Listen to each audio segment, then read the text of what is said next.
Good morning, everyone. I'm Dr. Asif Almas.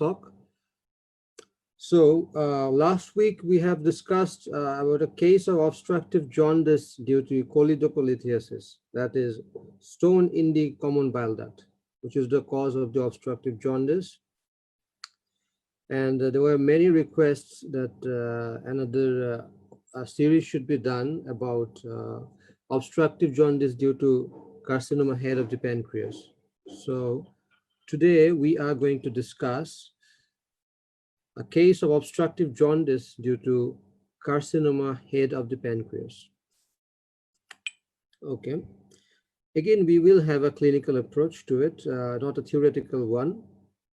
So we start with the particulars of the patient. Certainly, age is a very important factor in any patient with malignancy. And usually, carcinoma head of the pancreas peaks at the age of 5th and the 6th decades. So that should be something around 60, 70, and 80 years old gentlemen. More common in male, like all solid organ malignancies, it is more common in male patients. I have also talked about occupation over here. Occupation, basically, there is some relation to radiation. So anybody who is chronically exposed to radiations may have any malignancy, and carcinoma head of the pancreas is no exception.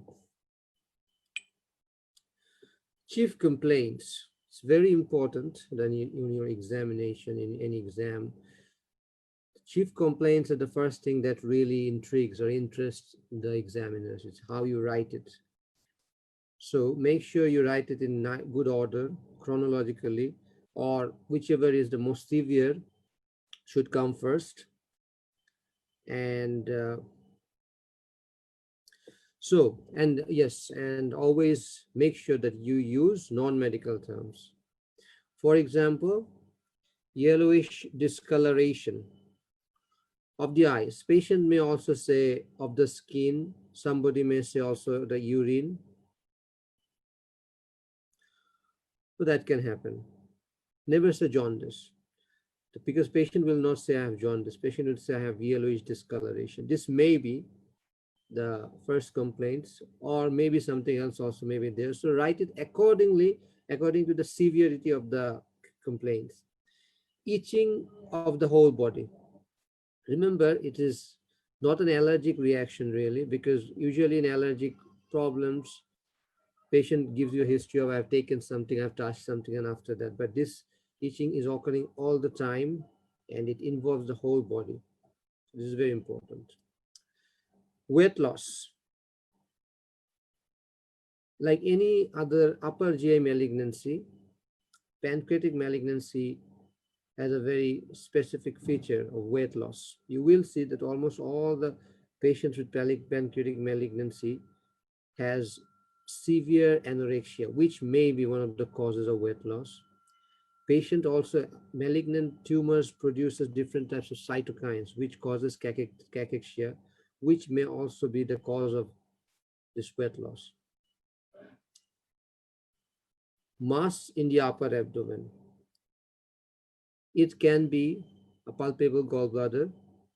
It can even be an enlarged liver, maybe due to hepatic metastasis, but almost never, in fact, I have never seen any patient with a palpable pancreas.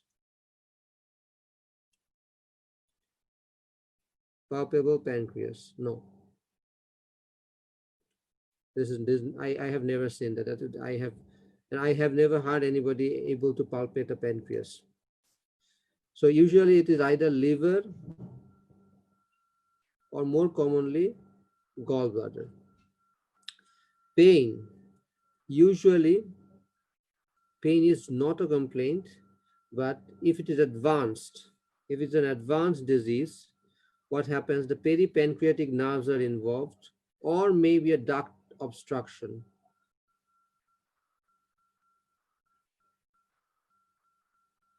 Duct obstruction. either nerve involvement or ductal obstruction, which may be the result of the pain. But always, this is a sign of advanced disease. Remember this. Usually, pancreatic malignancy at an early stage do not have the feature of pain, but if it's a pain, it's an dull, deep-seated pain, which is happening all the time. It's not a colicky pain like the pain of cholelithiasis. The patient would say the pain is constant. It's always there. So this is the way I would write the history of presenting illness. You can certainly make it better yourself. According to the statement of the patient, he was reasonably well about 5 months back. Then he noticed gradual onset of yellowish discoloration of the eyes, which has been increasing in intensity, over time. He has mild upper abdominal discomfort, but no significant history of pain or fever. You can understand that whenever the patient is talking about yellowish discoloration, in the mind of the surgeon, it is jaundice, right? And the commonest cause of jaundice is usually the stone diseases. So the surgeon would like to differentiate this pain or these features, whether it is a malignant or benign, or a stone disease is the cause. So we are taking the history of pain and fever, which are usually present in stone diseases. He is passing pale or clay-colored stool. You can write whichever word you prefer, pale-colored stool or clay-colored stool, and dark-colored urine. He is also suffering from generalized itching. Remember this, generalized itching. It's not itching in the hands or the foot or the mouth. It's itching all over the place. Why is the cause? What is the cause of this itching? Because the bile salts irritate the free nerve endings.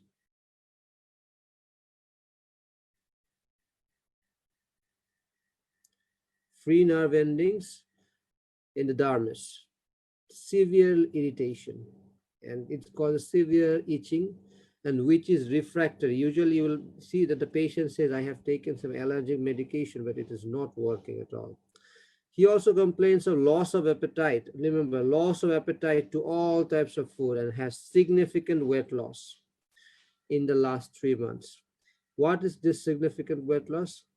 Significant weight loss is there may be some difference, but it is usually about 10% of the body weight over 3 months. Some people may say 6 months. For example, if you're a 70 kg male, then weight loss of over 7 kgs in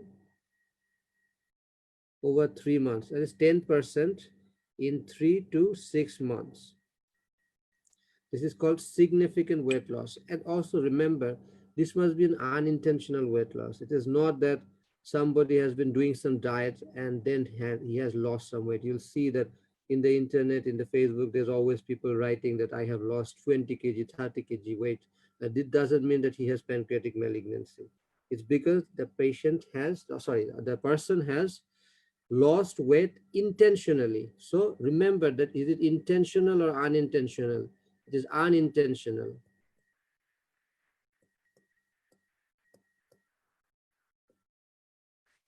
Unintentional weight loss. Unintentional weight loss and loss of appetite over the last 3 months. He has no other significant symptoms. You can certainly talk about the metastatic features if you want. For example, whether the patient has jaundice, whether the patient has any lung problems like dyspnea or hemoptysis, whether the patient has headache, any bone tenderness, things like that. Disease history. Now, certainly the patient has jaundice, you know that. So you will take history accordingly. History of jaundice should be there. Gallstone diseases should be there.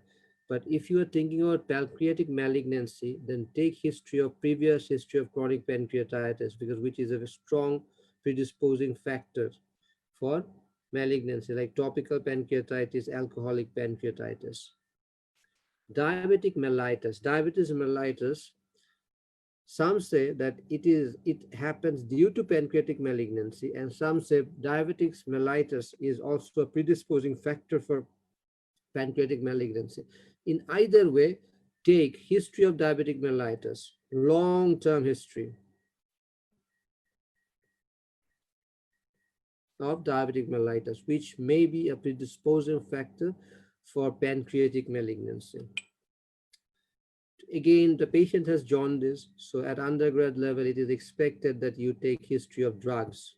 This is very important. Taking any hepatotoxic drugs, any infective jaundice is there, so history of blood transfusion, previous surgery, ERCP, these are maybe some causes of obstructive jaundice, benign causes of obstructive jaundice, because as you know that any surgery near the biliary tract or ERCP may in long run result in biliary strictures.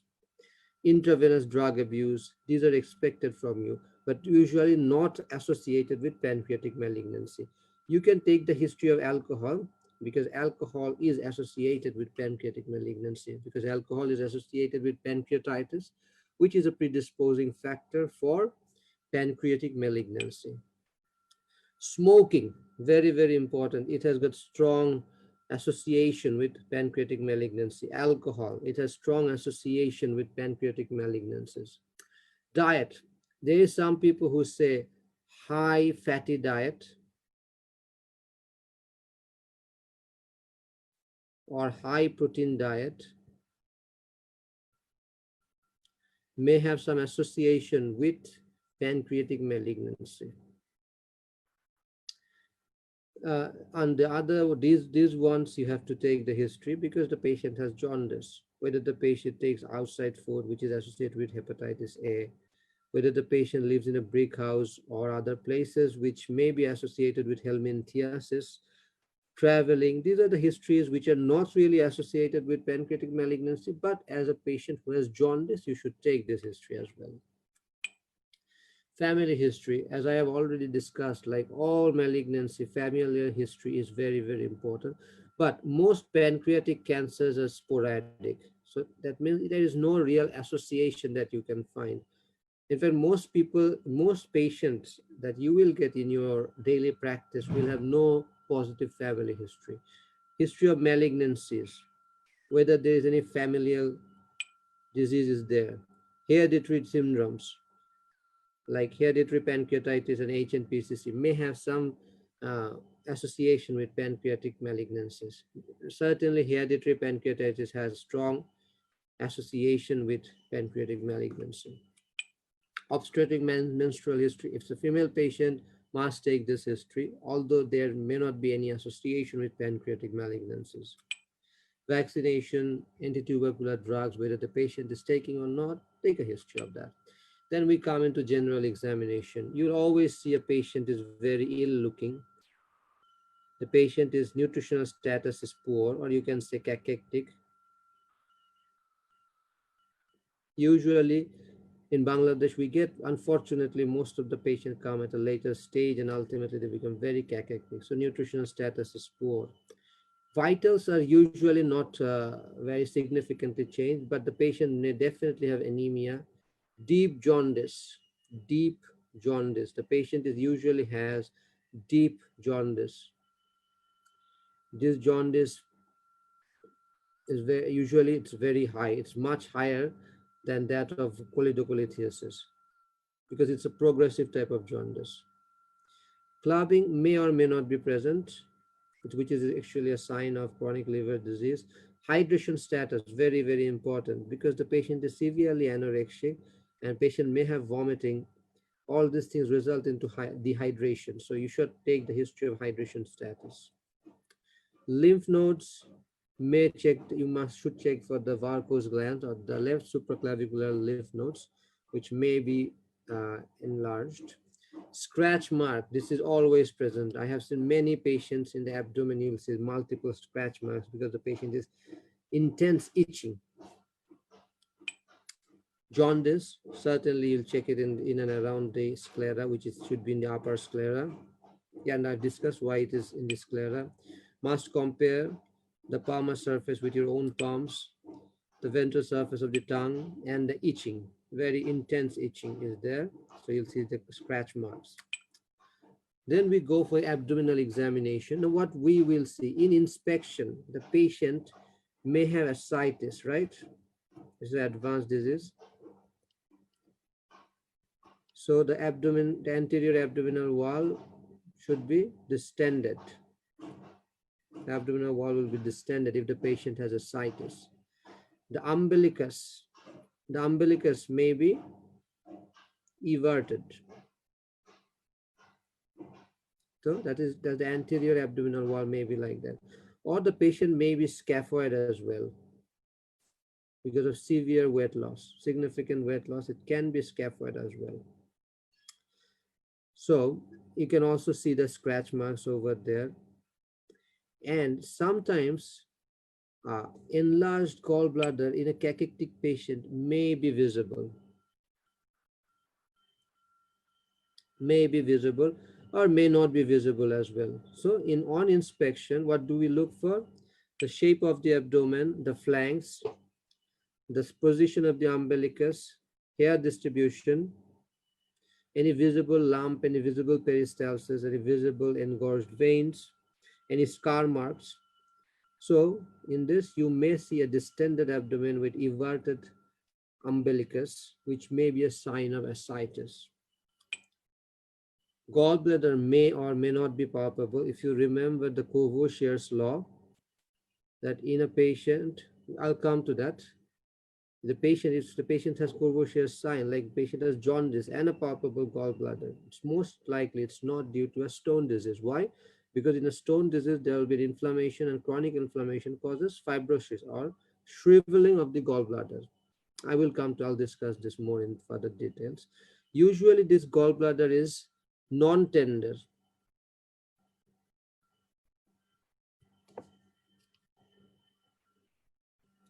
Non-tender and cystic, they're not hard. If it is hard, it may be a case of gallbladder malignancy. So it is usually non-tender and cystic. You should also measure what is the length? Is it 2 centimeter, 3 centimeter? How long is it? And it is actually a globular shaped structure. A globular shaped structure. A globular shaped structure which is non-tender and cystic in consistency and moves up and down with respiration. Moves up and down with respiration. So how do you describe a gallbladder lump?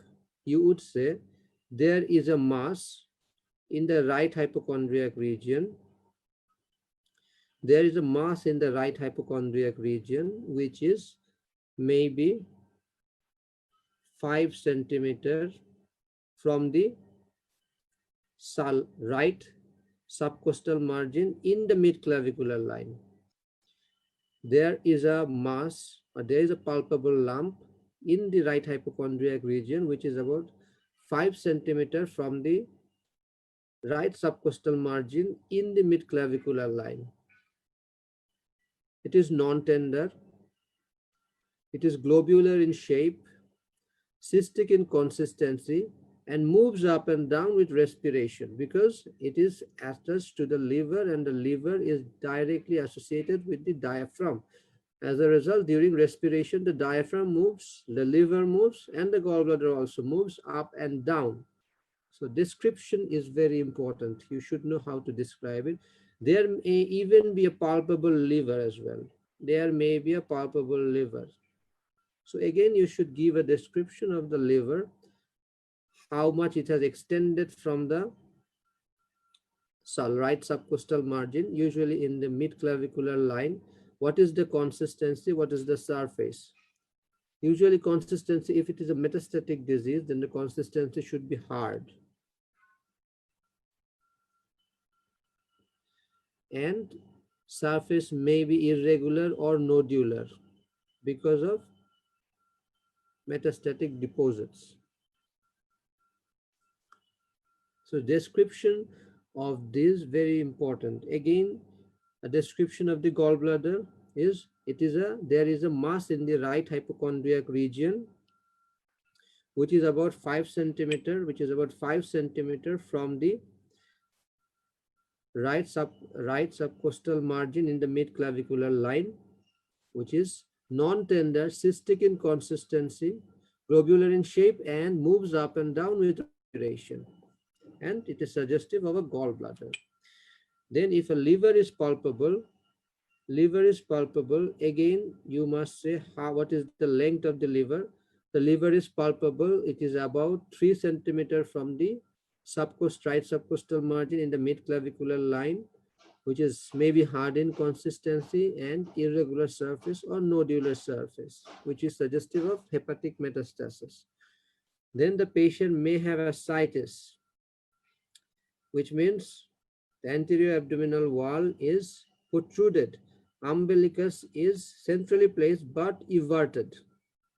Centrally placed but everted.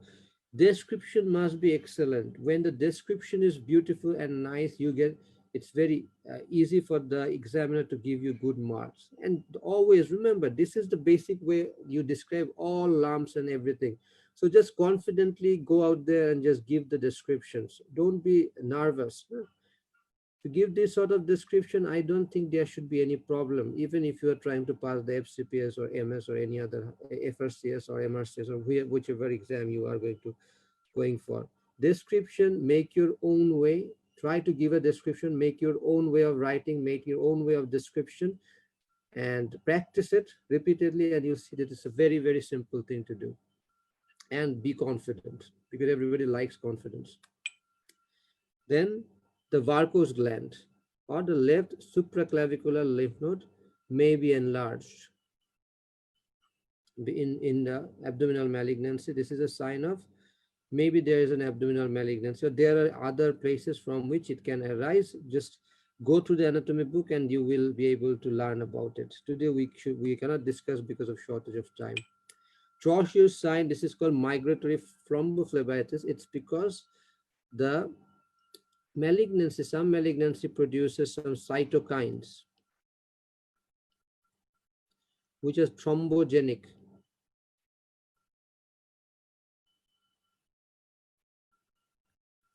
This causes migratory thrombophlebitis. What do you mean by migratory thrombophlebitis? Because sometimes you'll see that pain and tenderness is over here, the thrombus is over here, next day is over here, another day it's over here. It changes its site. That's why it's called migratory thrombophlebitis.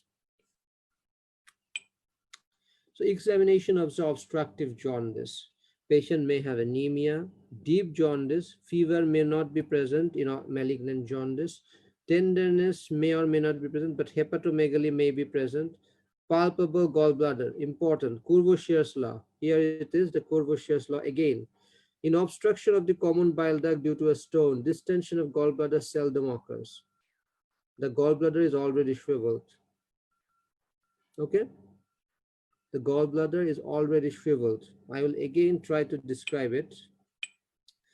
Cachexia, ascites, migratory thrombophlebitis, or thrombophlebitis migrans, very important. Features of chronic liver disease or cirrhosis. Always learn about this because this might help you. The examiner might ask you these questions. So why the patient has progressive obstructive type of jaundice? If you look at this, if this is the gallbladder, this is the cystic duct, this is right duct, this is left duct, this is hepatic duct, and this is the common bile duct, right?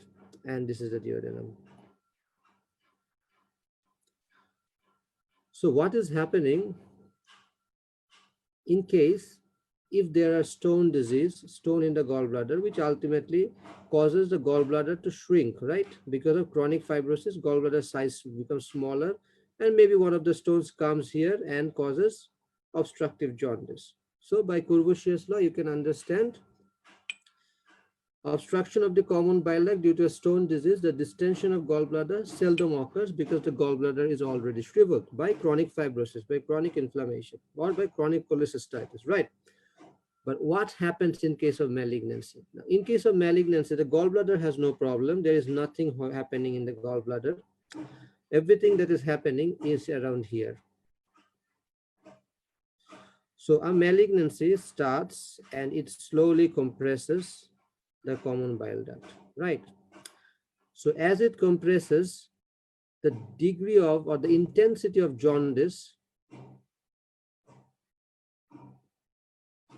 increases because it is always increasing in size. It will not decrease in size, right? So it is increasing in size, and the intensity of jaundice is also increasing. So at a certain point, it virtually almost completely obstructs the common bile duct. At this point, what happens? The liver produces the bile, and the bile goes into the gallbladder, right? Now the gallbladder can distend, right? Because the gallbladder has no problem. It's a distendable organ. So as there is obstruction over here, so nothing can go in this direction, right? So everything is going into the gallbladder. So the gallbladder ultimately increases in size.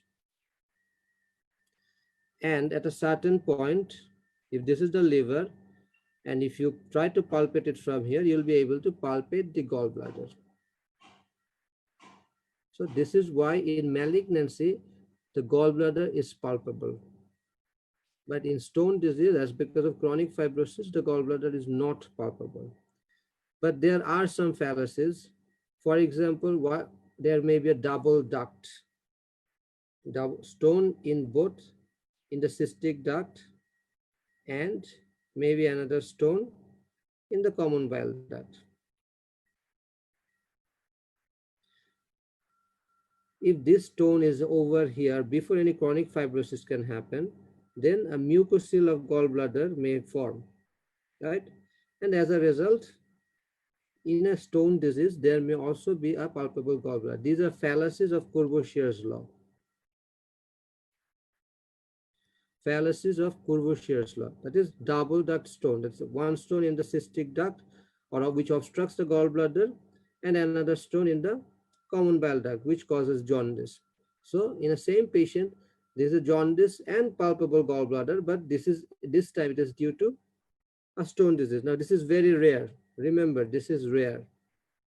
Commonly, if you get jaundice and gallbladder palpable, then you should think about malignancy. This is what you should do. There are also other fallacies like a primary duct stone, which we will maybe if we get some time, we will discuss in a future days. Today, actually, we don't have a lot of time because I have a lot of ground to cover today.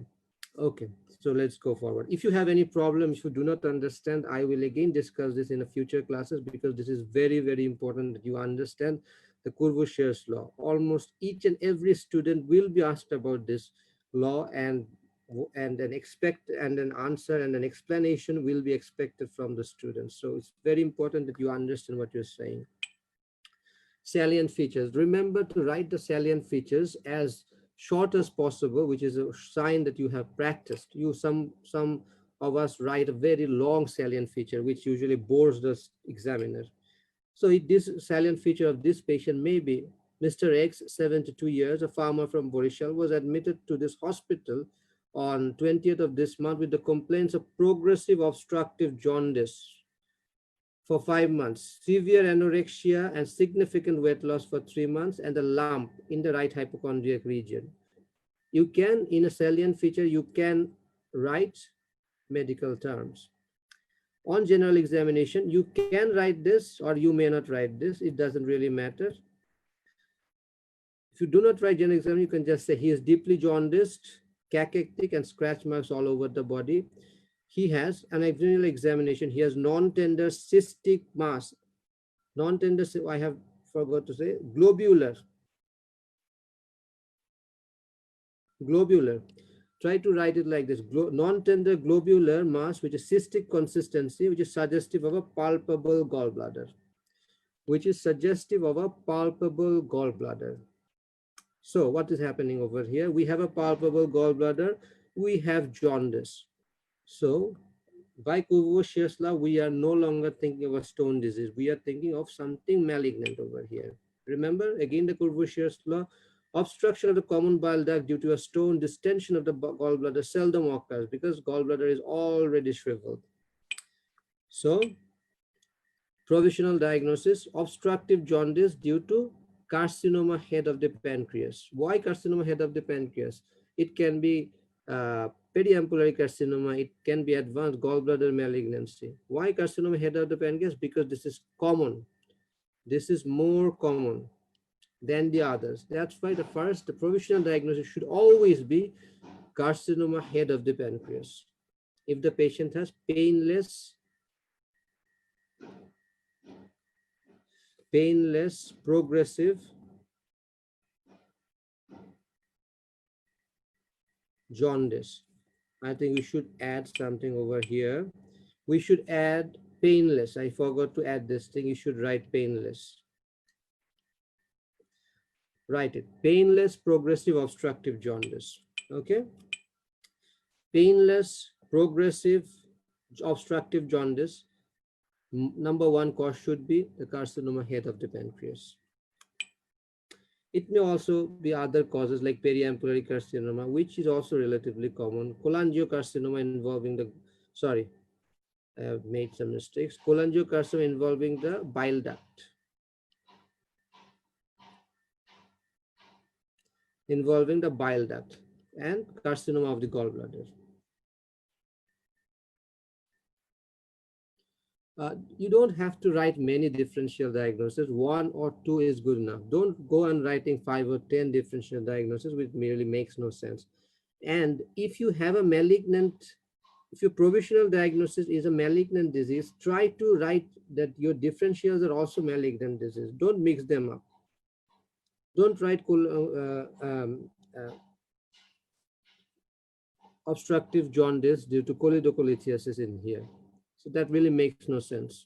If your provisional diagnosis is a malignancy, your differential diagnosis should be something like a malignant disease. So after you have done your provisional diagnosis or the clinical diagnosis or the working diagnosis, you have to confirm the diagnosis, right? You have to do some investigation. Number one, to confirm your diagnosis. Then if it's a malignancy, then you have to stage it, assess for operability. You are a surgeon, so you need to assess that whether you can be of some use. Can you operate this patient? And general assessment for surgery or general fitness, whether the patient can undergo a general anesthesia.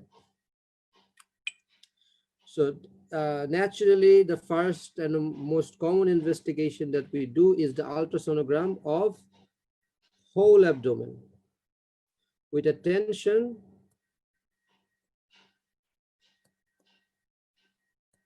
to hepatobiliary and pancreatic system. With attention to hepatobiliary or pancreatic system. Why? Because this is cheap. Level of obstruction can be understood very easily. Cause of obstruction, liver metastasis, ascites, this can also all be assessed very well in ultrasonogram. It's a cheap investigation and very available, and it is very much available, but it is operator dependent. Sometimes miss small metastasis and cannot really assess operability. So we have to do something better. The CT scan, what we say is the pancreatic protocol CT scan or triple phase contrast enhanced CT, CECT, that is contrast enhanced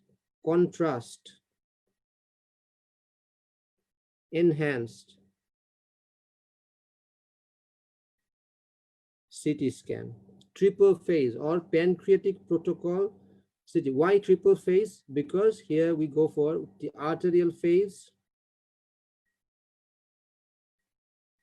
the portal venous phase,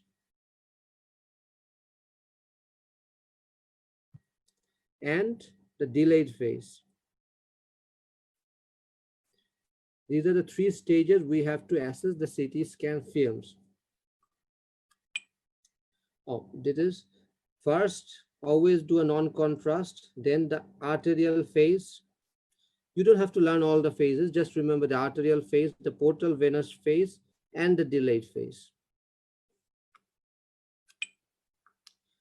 Why the non-contrast phase? Because whether the pancreas, you can see whether the pancreas there's any any calcifications over there.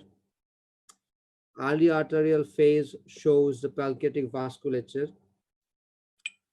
The late arterial phase distinguishes the pancreatic neoplasm from normal pancreatic tissue, and the delay and the portal venous phase checks the liver.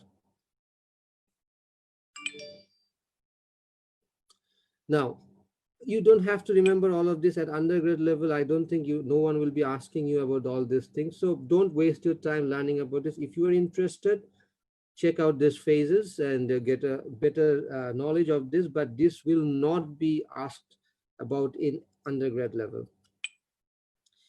Irresectability. Why we do the CT scan? Why not ultrasound? Because irresectability can be better assessed by CT scan.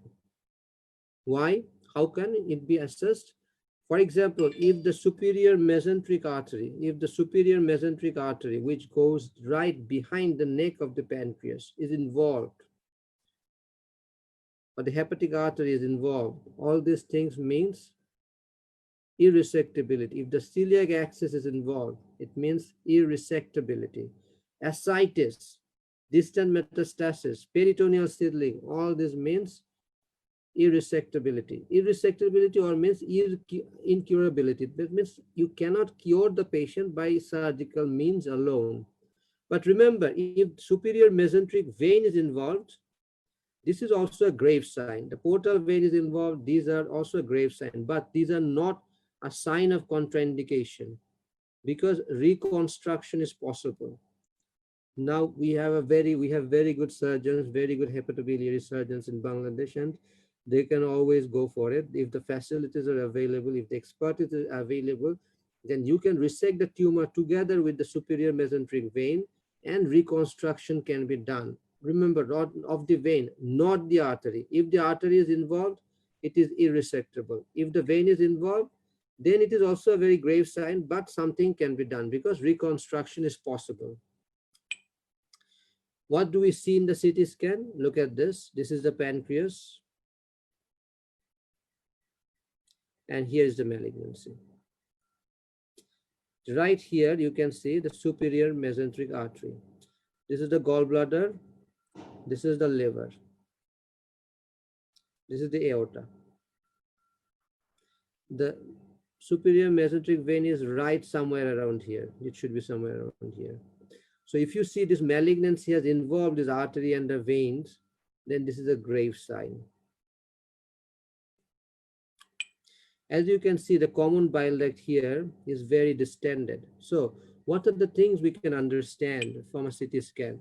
Number one, the site of the malignancy, the size of the malignancy, the locoregional involvement, gallbladder, then the level of obstruction, the common bile duct dilatation. The pancreatic duct is also dilated around here. Here is the mass. Then liver metastasis. See, multiple liver metastasis with malignancies, multiple liver metastasis here. So in this case, if you look at this, the malignancy has involved the superior mesenteric artery and vein. So this is not possible. You cannot remove the tumor. This is an irresectable tumor. Remember that, irresectable.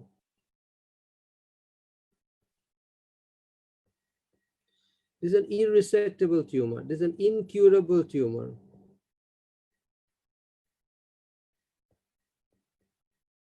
But it is not an inoperable operation because sometimes we can do a bypass. So some operation can be done, but this is an irresectable tumor. This is an incurable tumor.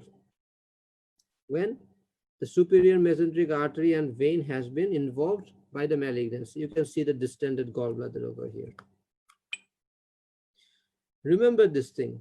Operability is assessed in the office of the surgeon, not in the operating room. This is very, very important for the upcoming surgeons, that you should remember that you should be able to understand whether it is operable or not in your chamber, not in the operating room, because it is very important that you counsel the patient about what you are going to do. Because if you tell the patient, yes, I can do the operation, and in the operation theater you cannot do the operation, then it is a matter of embarrassment for you and a big disappointment for the patient party, right? And which you don't want to face, because it's very irritating for the patient when the patient sees that you cannot remove the patient, so you cannot remove the cancer. So what is very important that you assess it. Yes, sometimes we make a mistake. It will happen in your lifetime, in your career, that you will not be able to correctly assess the tumors, and ultimately some embarrassment will be there. But make sure that you do everything in your power to assess it in your office or in your chamber, not in the operating room. Okay. Again, advantages, it's very easily available. Surgeons, most of the surgeons are very familiar with CT scan. Great details of operability. This is very important. Disadvantage, small liver metastasis, peritoneal mets cannot be assessed, and radiation, which is always a problem. Now remember, why biopsy? In all malignancies, most of the malignancies, we look for biopsy to confirm it. But this time, in a pancreatic malignancy, it is not mandatory. Remember that it is not mandatory. Don't waste your time. Don't say this thing in your examination that first I will go for a biopsy. Then the first thing the examiner will ask you is that how will you take the biopsy? And you will be in big trouble. So it is not mandatory. But it has to be done when it is inoperable. When the CT scan says that it is inoperable, then you have to take a biopsy. Number one, why it is not mandatory? I'll tell you why it is not mandatory. Because whenever you see a growth in the pancreas, something like the growth which you have seen here, if you see a growth in the pancreas, this is almost always malignancy, because benign tumors in pancreas is very rare. And even if it's a benign tumor, still then you have to go for a surgery. So if there is some abnormality in the pancreas, we do not go for a biopsy, because number one, taking the biopsy is very difficult. And if you try to take a biopsy, there is a chance that there may be a seedling from whichever direction you're trying to take the biopsy. There's always a risk of other structure that has to be that can be injured. So as because you'll always go for a surgery, then you can take the biopsy during the surgery. But if you are not willing to do a surgery, then there's no way of taking a biopsy. But what you want to do is you want to give the patient a new adjuvant chemotherapy, which cannot be given without a biopsy. So for new adjuvant chemotherapy, a biopsy is necessary, which will confirm the patient has a cancer, and accordingly, chemotherapy will be given. What I have just said, if you take a biopsy, it may upstage the disease because there may be a seedling. Complications of biopsy like bleeding, injury to the other structures may happen. And it is a very low negative predictive value. I'll discuss this. This is actually statistics. We will discuss this in some other day, but you can check it from Google. What does this thing mean? Very low negative predictive value. Okay, ERCP, not routinely done. Not routinely done. Why is it not routinely done? As because it has nothing to do with the cure. For example, in choledocholithiasis, you can extract the stone and decompress the common bile duct. So ERCP is a very good investigation. It has curative intention, but in malignancy, it really has no curative intention. It cannot do anything to cure the patient. But what we can do is biliary drainage can be done by stenting. But stent can be placed over there for preoperative biliary drainage. This is the only advantage of ERCP. And sometimes ERCP has some diagnostic value which may show a double duct sign. For example, if this is the common bile duct and this is the pancreatic duct, and if the malignancy is over here, you'll see that both the common bile duct and the pancreatic duct is distended or dilated. So in ERCP, a double duct dilatation sign will be seen. Endoscopic ultrasound. This has got a very very great importance if you want to take a biopsy without cutting the patient open or without doing a laparotomy. Endoscopic ultrasound guided FNSC can be done. This is great advantage. This is the ideal method to evaluate the lower common bile duct, which sometimes is missed even in CT scan. Vascular invasion can be assessed, and it has got great sensitivity and specificity. Again, these terms, try to learn it, check it from the internet. These are very important terms: negative predictive value, sensitivity, specificity. These are very, these terms, if you can use it in your examination, the examiner will be very, very happy. So check them out from a biostatistics book or from the internet, and very simple to understand. Tumor markers. Now, these are not specific, but CA99 is done. Cases where diagnosis in doubt, but there are some benign conditions where this thing can also be increased. But the greatest importance of this is to measure the response to therapy and to screening. For example, during operation, before operation, you check what is the level. Let's say the level is 5. Then during follow-up, you can again check whether it is becoming greater than 5 or less than 5. If it is being greater than 5, that means recurrence or residual tissue. And if it is less than 5, that means then there is a chance of cure, right? Or good prognosis. So that is the reason we try to check the baseline. The baseline CA99 level, which is very important. There are always fallacies, check it out from the books. Staging, not very important, just to give you a bird's eye view. T0, TX means cannot be assessed. T0 means no evidence of primary tumor. TIS means carcinoma in situ. T1, less than 2 centimeters, limited to pancreas. Again, T2 means still limited to pancreas, greater than 2 centimeters. T3 extends beyond pancreas, but without involvement of the artery or the celiac trunks. T4 means involvement of the artery or the celiac axis. That means it is irresectable. Even at 3, it is very difficult. Both these two are very difficult. T3 and T4 are both irresectable. Then the N, the nodal status, and the metastasis. Investigations. Remember that to take the liver function test, which is always very important, the alkaline phosphatase level will be increased, the bilirubin level will be increased. Remember the normal range, very important. So what is the confirmed diagnosis? It is obstructive jaundice due to carcinoma head of the pancreas. Obstructive jaundice due to carcinoma head of the pancreas. What are the differentials? Oh, I think I have missed that. So differentials can be periampullary carcinoma. Differential may be cholangiocarcinoma. So confirmed diagnosis is carcinoma head of the pancreas. Because in the CT scan, we have seen the carcinoma is there. Not a biopsy is not necessary unless it is an irresectable tumor. Treatment.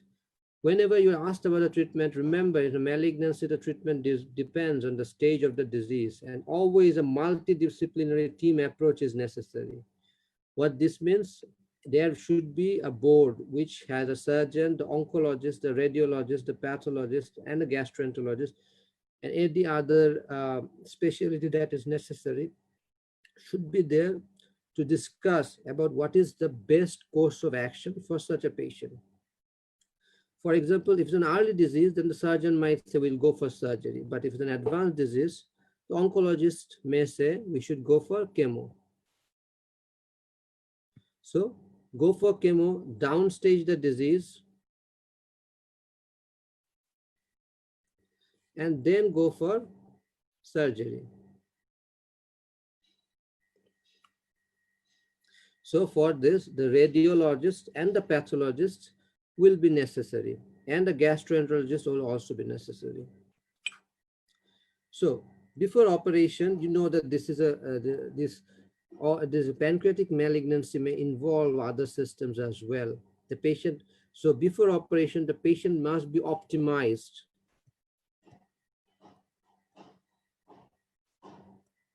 Patient must be optimized, or the health of the patient must be in the best condition possible. So if the patient has anemia, correct the anemia. If the patient has any nutritional deficit, try to correct it. The patient may have hepatocellular dysfunction.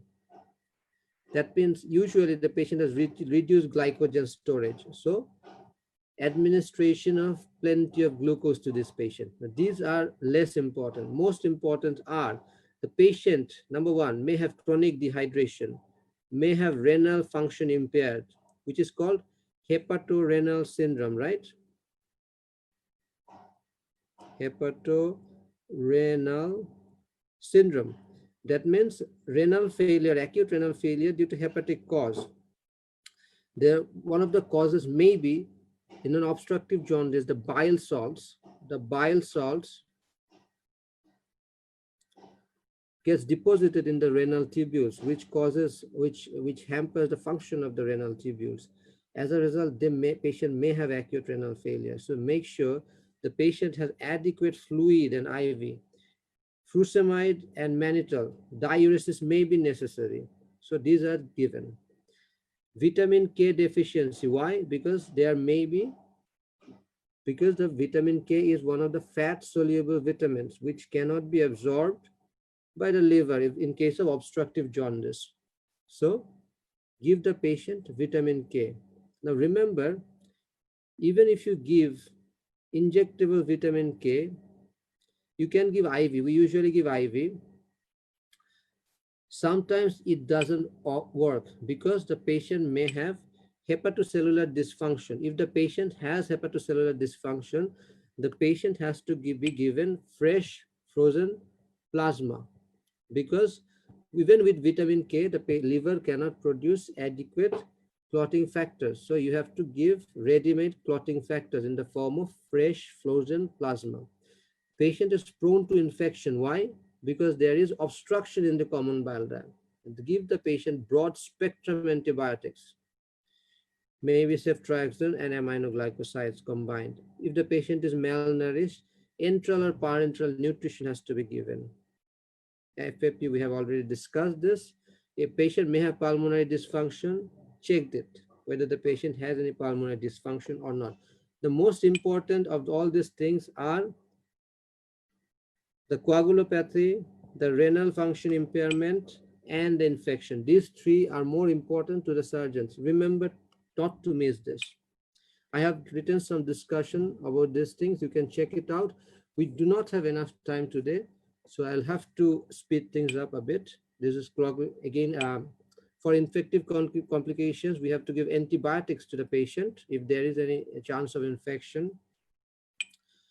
Give the patient vitamin K. If vitamin K is not working, then fresh frozen plasma. And for renal failure or hepatorenal syndrome, maintain adequate hydration. Or you may need diuresis by mannitol or furosemide. Try to maintain urine output at least 40 milliliters per hour per kg. Hepatic encephalopathy, you may have to check on this a bit. Problems with the jaundice patient. Remember, coagulopathy, hepatorenal syndrome. For coagulopathy, you are giving IV or IM vitamin K. For hepatorenal syndrome, hydration or IV mannitol or furosemide. Chance of infection, give antibiotics.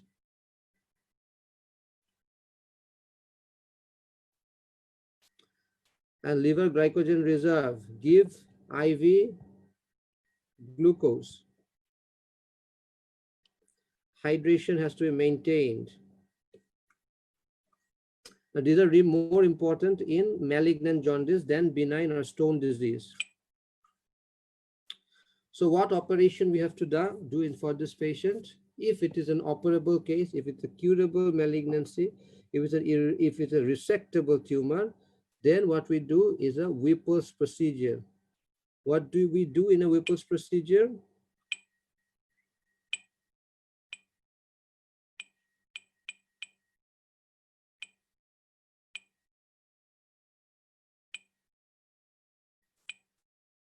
Okay. So in a Whipple's procedure, what we do is, this is the malignancy over here. Take the malignancy, make sure you have negative margins in all sides, remove the duodenum, lower distal part of the stomach, the whole duodenum is removed together with the gallbladder, and do the anastomosis. What is the number one? A pancreaticojejunostomy is done, a choledochojejunostomy is done, and a gastrojejunostomy is done.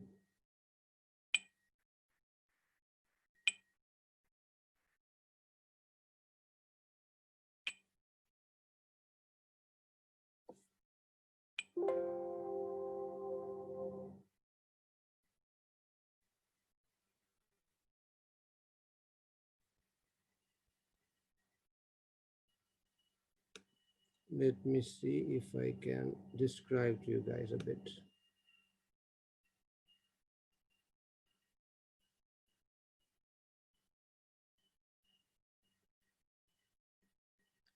So if this is the stomach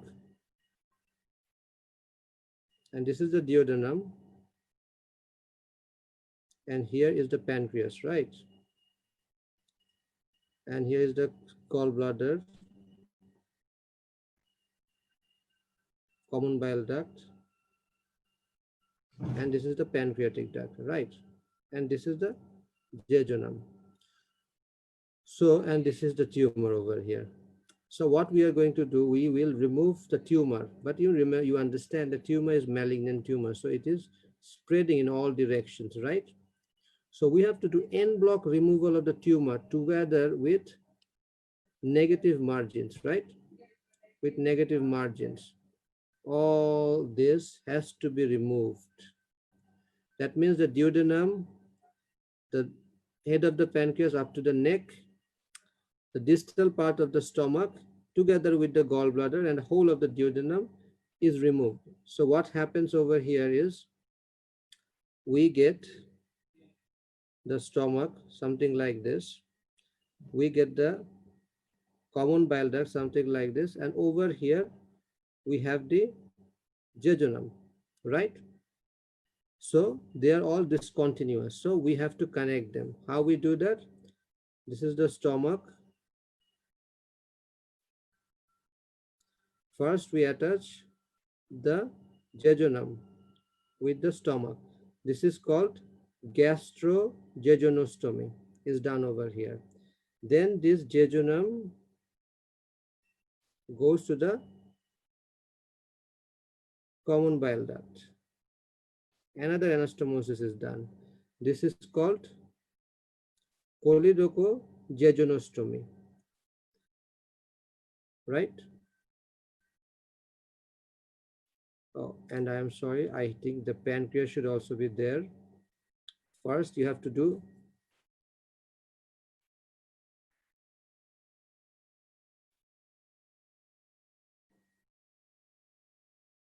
I think I need another page over here.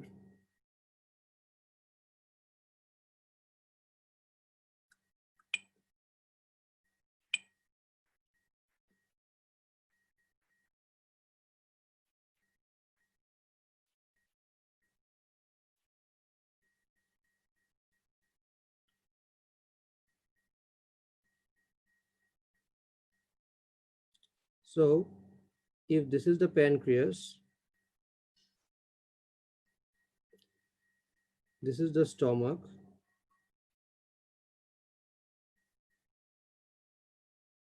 this is the stomach, and this is the common bile duct, right?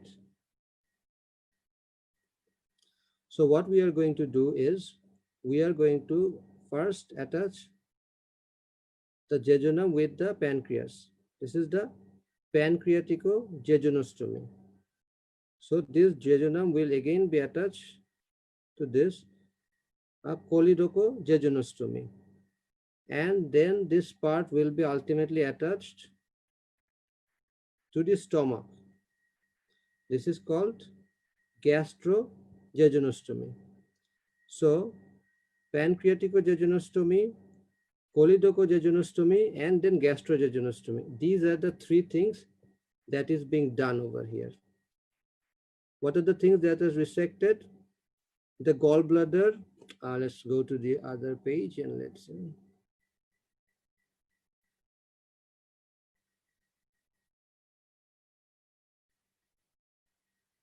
So what are the things that is resected?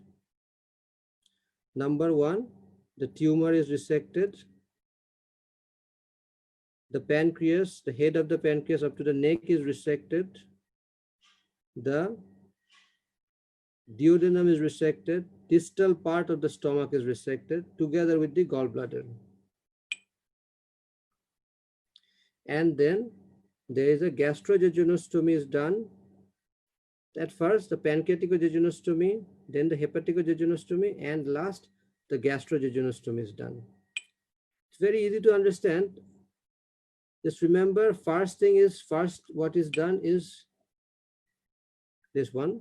Again, look, first pancreaticojejunostomy is done, then the choledochojejunostomy, sometimes hepaticojejunostomy may also be done. This is actually the wrong picture because this is the picture for triple bypass. I don't have enough pages to draw for you.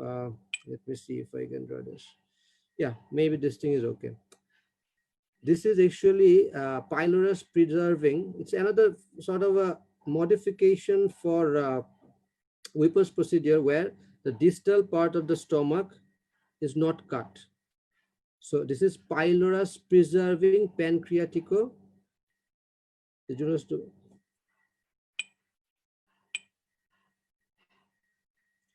Remember, the whole of the stomach was cut. The distal part of the stomach was removed, right? But this is a modification of the Whipple's procedure where the distal part of the stomach remains. That means the pylorus is preserved. So this is called pylorus preserving pancreaticoduodenectomy. Triple PD. That means the pancreas is removed, the duodenum is also removed.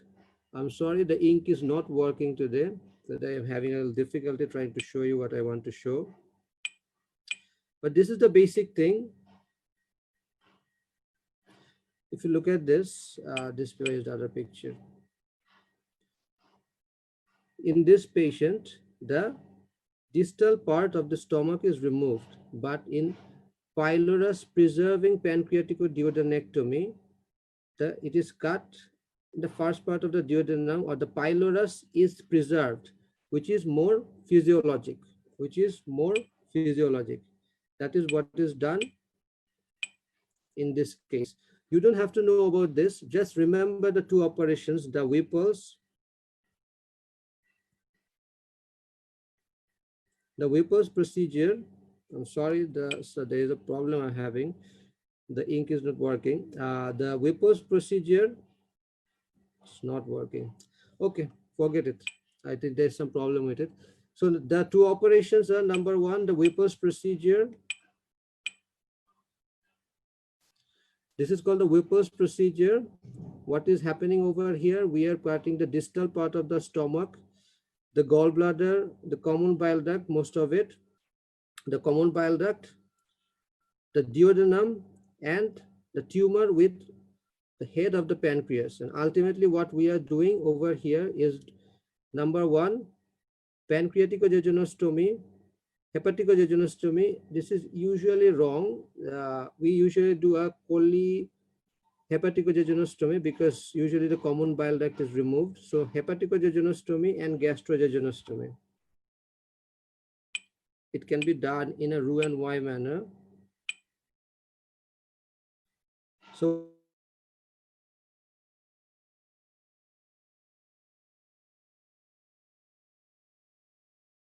jejunostomy, hepaticojejunostomy, and a gastrojejunostomy. These are the 3 anastomosis that is done. That is another operation. If this is not done, what if the operation cannot be done? If it's irresectable, then we go for chemotherapy. Acha. If no operation can be done, then palliative surgical treatment has to be done in the form. What are the things we want to do? Treatment of jaundice by endoscopic stenting, Roux-en-Y cholecystojejunostomy or choledochojejunostomy. Treatment for gastric outlet obstruction in the form of gastrojejunostomy, and if there is pain, NSAID or celiac plexus block. So what are the things we are doing? Over here you can see a stenting can be done over here. This is by an endoscope. It can also be done through the percutaneous approach, the bile duct decompression. And if there is obstruction, the tumor is causing obstruction of the gastric outlet obstruction, then another endoscope can be used to put a stent in the duodenum.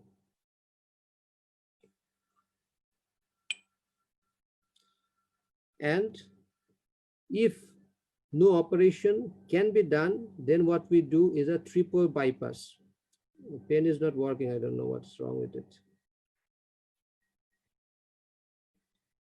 Triple bypass. The triple bypass. What are the things what we are doing here? Is one is a choledochojejunostomy and a gastrojejunostomy and a jejunojejunostomy. This is done in a Roux-en-Y manner. If you look at this, this forms a Y, right? So triple bypass is done. In this, the bile ducts or the biliary channels are decompressed by a choledochojejunostomy. The gastric outlet obstruction is prevented by a gastrojejunostomy, and it is done in a Roux-en-Y manner, which